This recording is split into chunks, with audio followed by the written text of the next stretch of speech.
What's going on, guys? Brad here from Let's Talk Movies. It is currently about 11:45 p.m. and I just got back from watching Doctor Strange in the Multiverse of Madness for the second time, and I wanted to hop on here real briefly and share my thoughts. Now, I'm going to go ahead and issue the spoiler warning because I cannot guarantee that anything I say from this moment forward is not a spoiler. So if you have not seen Marvel Studios' Doctor Strange in the Multiverse of Madness, see ya. And as always, please be sure to leave this video a like and be sure to consider subscribing to our channel. We do new live shows every Tuesday and Saturday at 8 p.m. and 10 a.m. Eastern. We've got two shows, Let's Talk Movies and Purely and Simply Evil. It's a good time, so just go ahead and click subscribe. So this movie is a very mixed bag of things. It's a serious, dark Marvel story arc, but with some legitimately horror-inspired moments. And it's got some of that classic Sam Raimi superhero cheese, kind of like what we had in the Tobey Maguire Spider-Man trilogy. Some of the one-liners, the Bruce Campbell stuff where he's kind of just sitting there punching himself, both when America Chavez and Strange are going through the different multiverses and in the post-credits scene.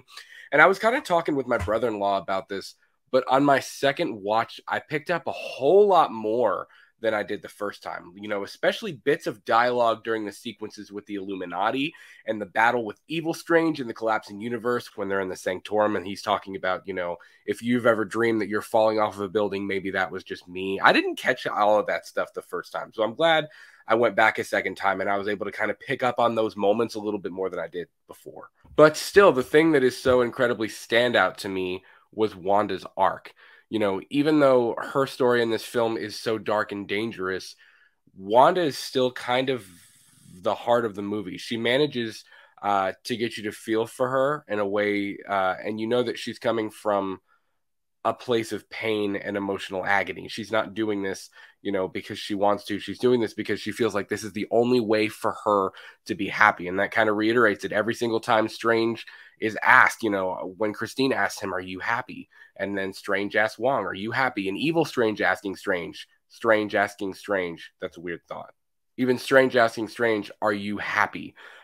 Those are kind of echoing this idea that Wanda can't be happy without her kids, which is why she's going to such crazy lengths, dealing with the Darkhold and things like that to get what she wants. Wanda's arc is very straight to the point. I love the line when she looks at Strange and he's like, well, what will happen if we don't just willingly give you America Chavez? And she says, then it won't be Wanda that comes for you. It'll be the Scarlet Witch. I love that line.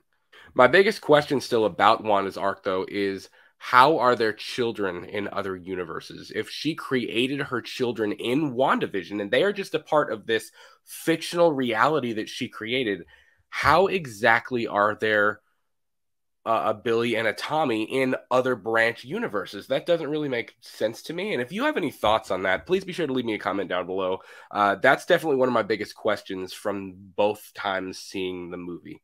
And let's be real a second, when America Chavez and Strange were passing through different universes, did we pass through the quantum realm?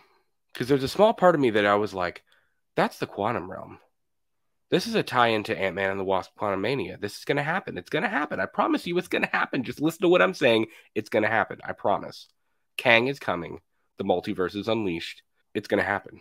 Man, I also absolutely love the moment where Wanda has Wong tied up and she begins to dreamwalk as Mordo is explaining what dreamwalking is and kind of the dark spells with the Darkhold. The music, the dialogue from Mordo, the fact that Wanda looks sick as Scarlet Witch, it looks so cool. It's such a cool moment where you're kind of seeing Strange and you're seeing everything go back and forth between them. And it's just like, oh, crap, there she is. Even the moment that follows when she begins to possess the other Wanda, that's got serious paranormal horror vibes. The way things are kind of, it's trippy when she sees the ocean in the cup. And, it's like there's a ghost in the house with her watching her. She senses that something is wrong. There's something there. It's really, really cool. And then the final moment where she kind of goes into the glitch, I love it because there's a moment where she even she looks at the screen. It's almost like an acknowledgement of like, okay, it's Wanda here now. This is not alternate universe Wanda that's just trying to love on her kids. This is Scarlet Witch Wanda, and she is here, and she is not acknowledging that because she's looking you dead in the face and acknowledging that this is Scarlet Witch. I'll tell you what, speaking of the Illuminati, I feel like Reed Richards' description of what an incursion is, which, the whole multiple realities colliding, and if they collide, they destroy each other. I feel like that's a direct reference to Secret Wars, and I feel like we're kind of starting to maybe foreshadow a Secret Wars storyline. I love Xavier saying, "We will see what kind of Doctor Strange you are." Like the minute the Illuminati leave to go fight Wanda, and even what we've seen of Xavier in the previous X-Men movies in the Fox universe and all of that stuff. Like, Xavier is always kind of the moral one. Like he's the one who's willing to be the good guy. You know what I mean? He is powerful, and he might be the leader of the Illuminati, but saying we will see what kind of Doctor Strange you are. And he even says to Mordo when Mordo's like, oh, what are you doing? Don't trust him. Don't tell him where the book is. Blah blah blah. And he's like, no, I trust him. I think we can trust him. There's that little bit of light that Xavier brings that it was awesome. It was such a classic Xavier moment, and I love that. When he says, what does he say? Just because someone stumbles doesn't mean that they've lost their way. That's such an awesome classic Xavier line. And I still feel like a lot of the Illuminati stuff was rushed. It was too quick. And of course, again, that's not the focus. You can't waste too much time on it. It would have been like just a little teach. It would have been nice to know a little bit about Xavier and where he came from, and a little bit about the X-Men and the Fantastic Four in this universe. But again, though, those projects are coming in the future, so I'm sure that we're going to want to save those characters for when they actually matter or on Earth 616, for example. I'll tell you what, out of all the Illuminati deaths, I think Black Bolt was the best, seeing it for the second time. Captain Carter was cool. She gets split in half. Captain Marvel was pretty cool. I mean, they were all pretty cool. My two favorites, I think, even over Xavier's death, I think, was Black Bolt, just because when he not only when he looks down and he doesn't have his mouth, but the way she blows his head up from the inside out, that's kind of wild. And it was definitely, even seeing it for a second time, it was like, holy crap, it kind of takes you back. It's a crazy one. It was a cool death. Kind of going towards the end of the film, I really enjoyed the Incursion scene after Wanda gets America Chavez from the space between universes, the gap, something, I forget what it's called. I enjoyed seeing the Incursion happen when Strange and Christine are kind of traveling through the universe that's collapsing. It looks like Christine says, it's collapsing in on itself, and there's so much potential there for Secret Wars to be a spectacle like we've never seen.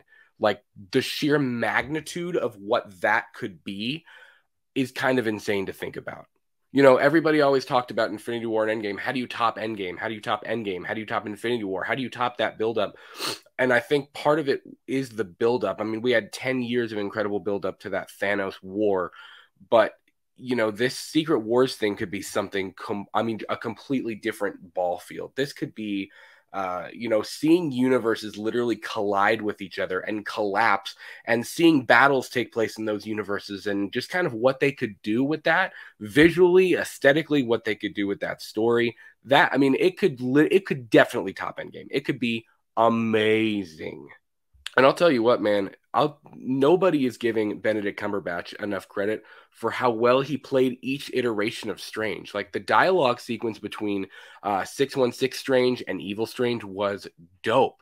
I mean, I kind of mentioned this earlier, but when he's telling 616 Strange that, he's killed multiple Doctor Stranges in each universe to, spare them or whatever, is because the whole kind of Thanos type deal. He thinks he's doing something good when he's really, it's not really quite like Thanos, because he just wants Christine for himself.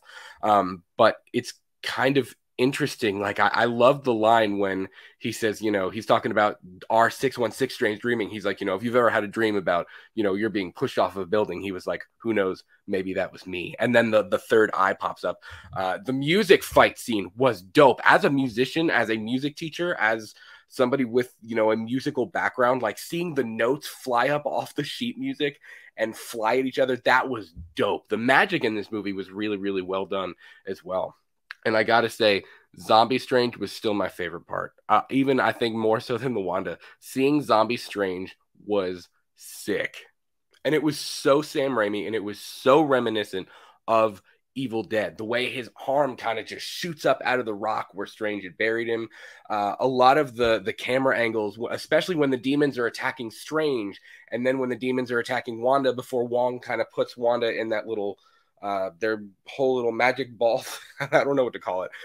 The way the camera kind of zooms in and then out, and then the camera is going like 360, like it's moving in a circle, but it's also zooming in and out of Wanda and then the demons, and it's just it screams Sam Raimi. It screams Evil Dead, and his style of cinematography and kind of the way those scenes are built. Even the scene of seeing Zombie Strange after he first steps through the portal and he walks out into the snow and you get this zoom in shot of his face. It's so cool looking, man. It definitely like top 2 or 3 moments in the entire movie for me.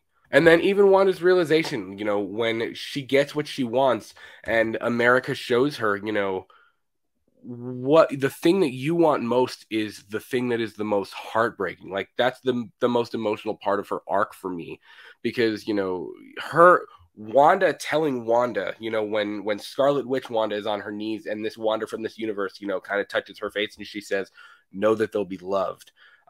That's so important. Like we needed to hear that. She needed to hear that. She needed to know that her kids are going to be loved, for her arc to be complete. Like she needed to know what, even if she got what she wanted, she was still a version of her. She was still losing because she was the villain. Her kids saw her as a monster, as a witch, and she didn't want to be seen that way.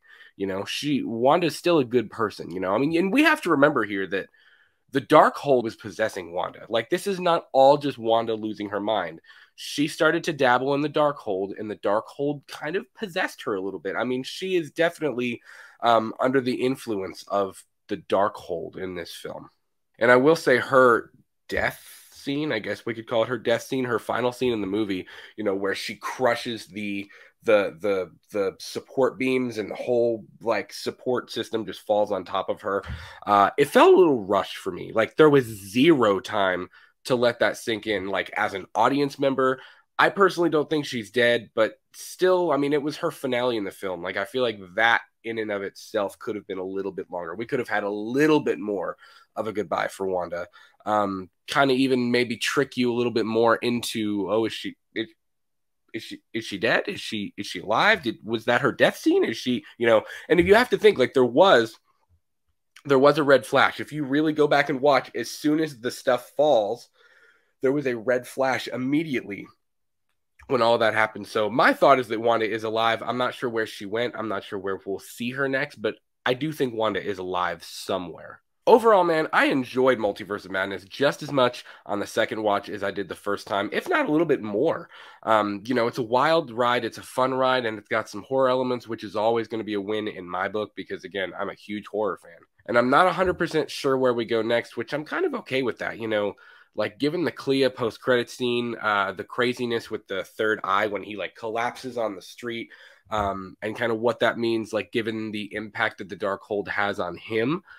But I will say we're in the multiverse now, so anything is possible. We can go anywhere. We can do anything. I mean, I'm curious to see, like, again, with the third eye thing, I kind of want to know what's happening with Strange more than Wanda. I think Wanda's going to do a little bit of soul searching this time. She's going to try to do what we thought she was doing at the beginning with the apple orchard, where she's trying, she's like, I put magic behind me. Like, I think this might be the thing that kind of makes Wanda try to actually leave all of that behind her.